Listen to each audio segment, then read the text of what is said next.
Olá pessoal, e vamos nós para a nossa videoaula de número 70, falando agora sobre séries de funções, encaminhando o nosso curso para o finalzinho, né? Esse já é um finalzinho, já está bem assim na rapa do tacho já. Vão ser algumas informações ditas muitas vezes bem rapidinho, sem tomar muito tempo, tá, pessoal? Para a gente poder realmente ser compacto nessas informações finais, juntar um monte de conclusões que nós fizemos até agora nesse curso e encerrar esse curso de introdução à análise real, que é de nível introdutório, né?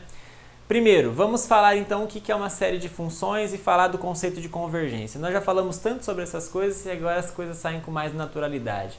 Considere f de n uma sequência de funções todas no mesmo domínio D.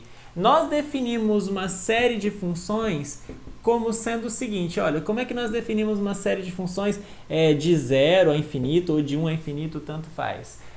Pode ser de 1, por exemplo, até infinito. Aqui eu denotei um pouco diferente, né? De n em n, pode ser de 1 a infinito, tanto faz a forma de denotar, mas como é que nós entendemos isso? Nós entendemos como sendo o limite da sequência das somas de f1 até fn. Então pega a sequência f1, f1 mais f2, f1 mais f2 mais f3, assim por diante.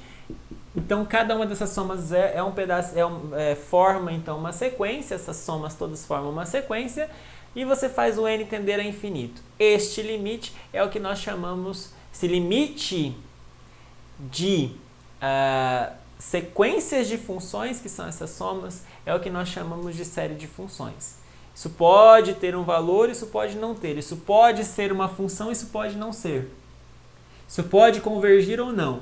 Mas, se isso aqui, se esse limite aqui resulta numa função f, e esse limite, essa convergência, é uma convergência simples, pontual, porque isso é uma sequência de funções, f1, f1 mais f2, f1 mais f2 mais f3, assim por diante. Se essa sequência é pontual para uma função f, então nós dizemos que a série converge simplesmente. E se essa convergência for uniforme, nós dizemos que a série de funções converge uniformemente, como nós fazíamos antes. Em qualquer um desses casos, faz sentido que eu escreva então que a f é o valor desta série, ou seja, que f de x é então o somatório do fn de x para qualquer x. Ora, professor, não tinha o x aqui, faz sentido eu colocar o x? Faz, porque se for convergente uniformemente ou simplesmente, se for uniforme é simples, ou pelo menos sendo simples, já eu garanto que pontualmente essa convergência ocorre.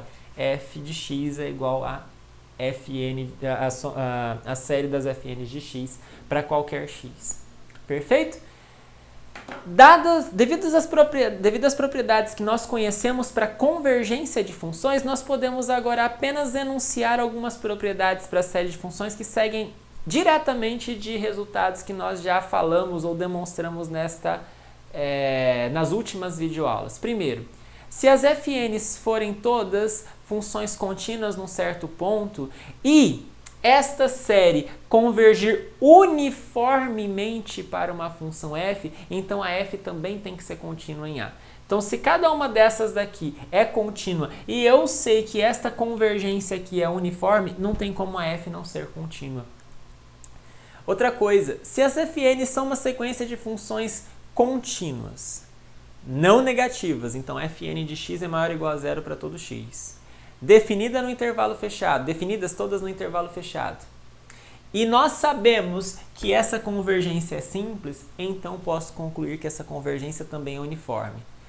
Convergência uniforme implica convergência simples. O que eu estou dizendo é que convergência simples aqui implica em convergência uniforme, desde que as funções sejam contínuas, não negativas e definidas no intervalo fechado. Outra.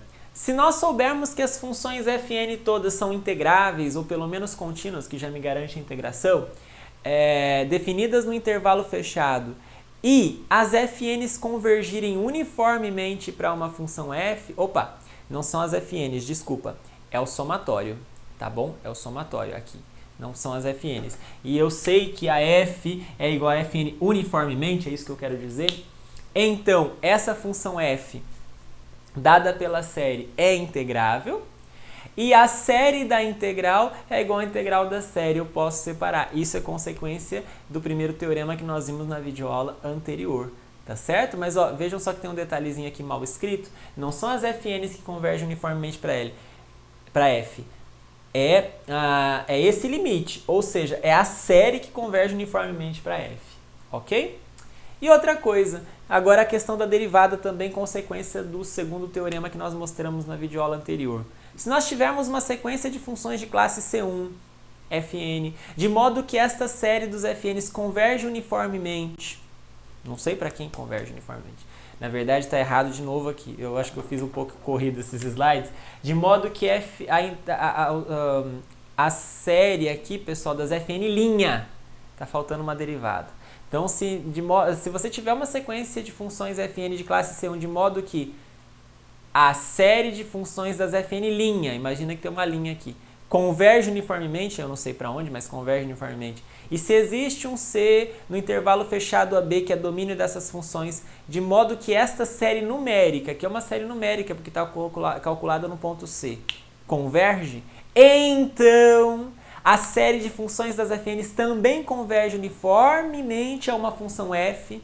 Essa função f é uma função de classe C1 e a derivada da série de funções é a série de funções das derivadas. Consequência, óbvio, do segundo teorema que nós falamos na videoaula anterior, ok? E só para dar um exemplo aqui, nesta aula, vamos considerar, por exemplo, a série de funções dada pelo seguinte, olha, pega as funções x² sobre 1 mais x² elevado a n. Para cada n você tem uma função diferente, veja que está mudando principalmente o denominador, né? Então isso aqui é uma função racional, mas está mudando o denominador, o grau do denominador, inclusive. Isso daqui, pessoal, claro, está nos dando uma série de funções. Será que isso aqui converge? Bom, observe que todas essas funções são contínuas, são funções racionais, muito bem definidas na reta toda. Então são funções contínuas, Fn de x são todas, é x aqui. Fn de x dadas por essas daqui são todas funções contínuas. Se você colocar o x igual a zero, você vê que isso aqui dá a soma da série do zero. Então, se o x for zero, isso daqui, S de x, S de zero, isso daqui nos dá a função identicamente nula, né?